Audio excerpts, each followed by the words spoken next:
La película se abre mostrando el caos en Somalia, donde años de guerra civil han provocado una hambruna devastadora.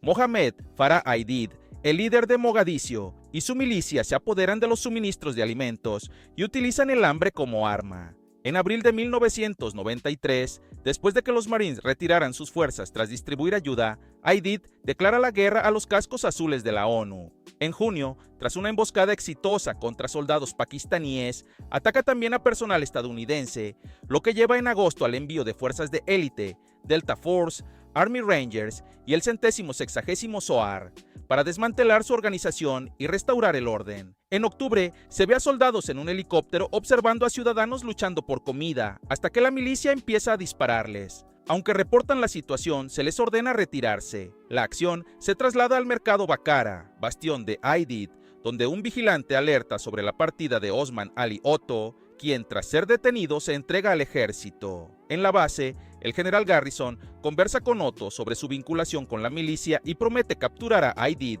mientras un grupo de soldados aborda un Black Hawk para recoger al informante. Paralelamente, el recluta Todd Blackburn se muestra entusiasmado por su primera experiencia en el campo y es asignado al sargento Eversman, quien, durante una noche de banquete, debate la realidad de la guerra, entre ver las tragedias en la televisión o intervenir para ayudar a los civiles.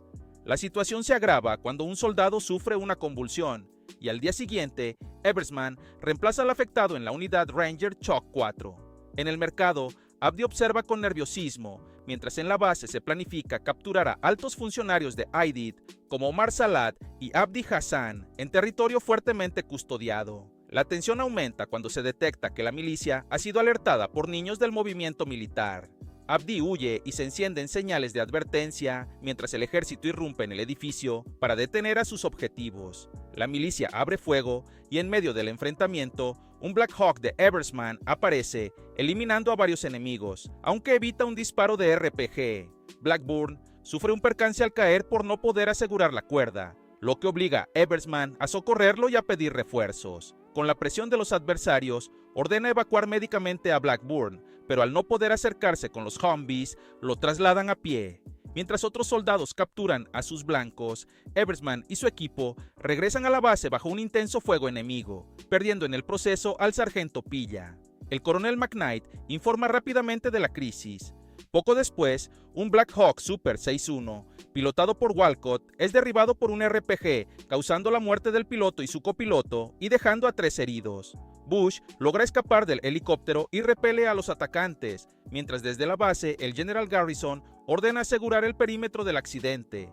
Eversman se encarga de la zona y deja a Nelson y Twombly vigilando la llegada de convoyes, a pesar de recibir noticias de que se aproxima más enemigo. En un tiroteo en el que, paradójicamente, mujeres y niños también resultan ser combatientes, Nelson observa con frustración cómo el convoy pasa sin detenerse. La escena se intensifica cuando otro convoy llega a la base para atender a los heridos, y el helicóptero Star 4, uno rescata a Bush, quien debe partir de inmediato. Eversman informa al capitán Steele de la situación y solicita una evacuación médica, pero se le ordena mantener el perímetro. Mientras tanto, otro convoy sufre impactos y queda bloqueado, dejando a un soldado abatido por un RPG. Nelson y Twombly, creyendo haber sido olvidados, avanzan a pie enfrentándose a numerosos enemigos, lo que deja a Nelson con daños auditivos y obliga a Twombly a cubrirse con su ametralladora.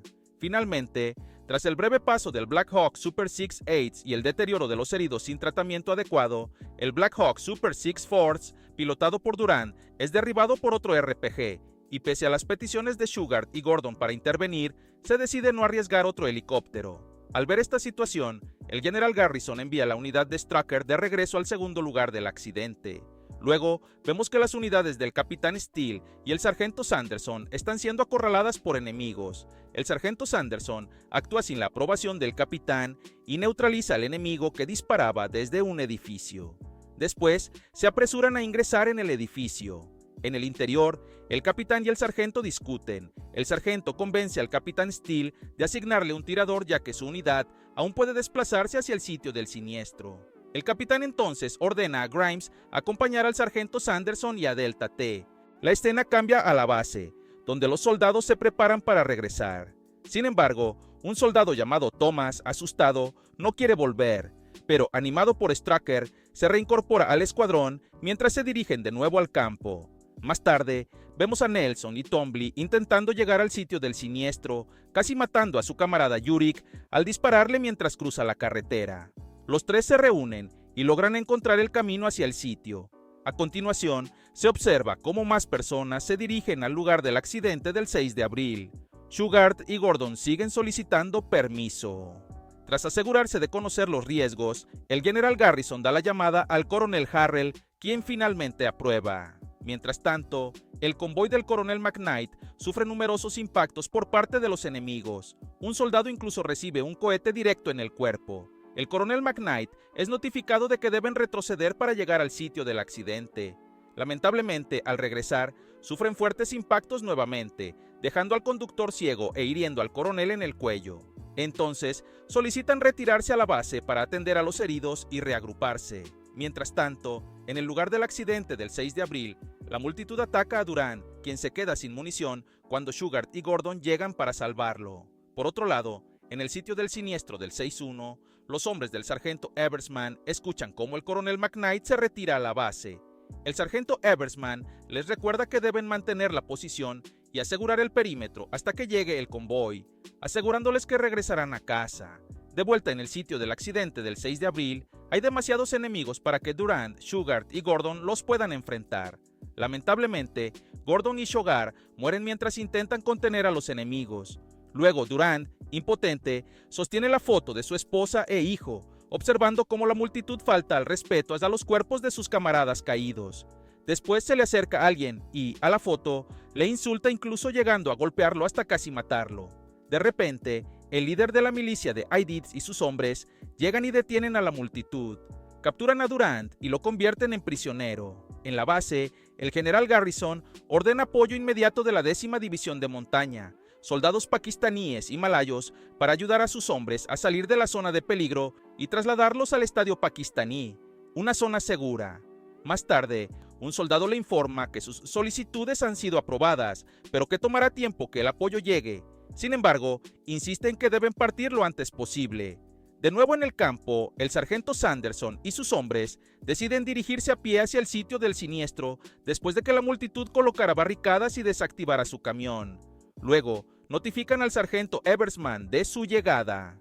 Eversman les ordena dirigirse hacia el noreste, a un edificio, para asegurar un perímetro adicional alrededor del sitio. Poco después, vemos a Yurik, Nelson y Twombly llegar al lugar. Yurik informa al sargento Eversman de su arribo y solicita cobertura mientras cruzan la calle. Yurik y Nelson logran cruzarla con éxito, pero Twombly es avistado por un enemigo y recibe un disparo en su mochila. Smith acude rápidamente en su ayuda, pero resulta herido en el proceso. Los soldados acuden a atender a Smith y le aplican primeros auxilios. El sargento Eversman ordena a Galantin que llame al capitán para pedir ayuda, pero no pueden proporcionarla en ese momento. Más adelante, vemos a Durant en el campamento de la milicia conversando con el líder de la milicia, quien quiere negociar. Sin embargo, Durant afirma firmemente que el gobierno no negociará con él. El líder le dice a Durant que, incluso si capturan a Aidid, los asesinatos no cesarán, porque así es como funciona su mundo. Afuera, se escucha un helicóptero transmitiendo en la zona que no dejarán a Durant atrás. De regreso en el sitio del accidente del 6 de enero, el médico no tiene otra opción que operar a Smith de inmediato para detener la hemorragia. Luego, le pide al sargento Eversman que le asista. Comienzan la operación y Smith pierde el conocimiento por el dolor, pero logran detener el sangrado de sus heridas. Mientras tanto, en el área del sargento Sanderson, Grimes prepara café para él. Después revisa su herida cuando de repente son atacados por los enemigos. La unidad del sargento Eversman también se ve alertada y contraataca. Afortunadamente, la unidad de Hood logra infiltrarse por detrás de los enemigos y neutralizarlos. En el estadio pakistaní, el coronel McKnight es recibido por un soldado y se le asegura que la 10ª División de Montaña y la ONU cuentan con suficientes efectivos. Posteriormente, parten hacia la zona de peligro. De vuelta en el área del 6-1, lamentablemente Smith fallece. Con su última voluntad, le pide a su amigo Eversman que le informe a sus padres que luchó con todas sus fuerzas. Más tarde, Hu, notando que el sargento Eversman está pensativo, le aconseja concentrarse en sacar con vida a sus hombres antes de lamentarse por lo perdido. Justo a tiempo, oyen un helicóptero sobrevolándolos y se observa cómo enfrentan a la milicia. El helicóptero Barber 5-2 se posiciona para un ataque aéreo, pero no sabe a quién disparar debido a la gran actividad en la zona. El sargento Eversman lanza una luz estroboscópica hacia los enemigos como señal para el helicóptero, pero esta no les alcanza. Entonces, se lanza a arrojarla sobre la azotea, mientras Hood y sus hombres le cubren. Al ver la luz estroboscópica, el helicóptero descarga balas sobre los enemigos y se retira rápidamente al quedarse sin munición. Posteriormente, llegan refuerzos terrestres que comienzan a rescatar a los heridos. El capitán Steele notifica al sargento Eversman que los demás también están en camino y continúan combatiendo. Justo cuando empiezan a quedarse sin balas, llega el resto del convoy y el coronel McKnight se reúne con el sargento Eversman. Comienzan a rescatar a los heridos y a recuperar a los caídos en el Super 6-1. Después el líder de cada unidad se agrupa para discutir su salida. Más tarde, el coronel McKnight informa a la base que tomará un tiempo inmovilizar a los heridos en la cabina. El general Garrison le ordena entonces sacar a sus hombres sin importar lo que cueste, sin dejar a nadie atrás. Al amanecer, terminan de rescatar a los heridos, pero los vehículos ya están llenos. Sin otra opción, el sargento Eversman, el sargento Sanderson y otros avanzan a pie fuera de la zona de peligro, usando los vehículos como cobertura. Lamentablemente, quedan rezagados y deben enfrentar a los enemigos que se les presentan. Cansados, algunos comienzan a colapsar, pero se ayudan mutuamente, sin dejar a nadie atrás, hasta que se dan cuenta de que han llegado a la zona segura, mientras niños corren con ellos y la gente vitorea su regreso. En el estadio pakistaní, se atiende a los heridos mientras se cuida a los fallecidos. Se observa al coronel McKnight siendo tratado, al sargento Sanderson ofreciendo té a Grimes, al capitán Steele visitando a su soldado y al sargento Eversman conversando con Hood sobre la importancia de su labor. Luego, vemos a Eversman hablando con Smith, prometiéndole que hablará con sus padres cuando regrese a casa. La película concluye con una exposición sobre cómo el general Garrison asume la responsabilidad de lo ocurrido en la redada y cómo el mandato de Aidid llegó a su fin cuando este murió en agosto de 1996. Fin de la película.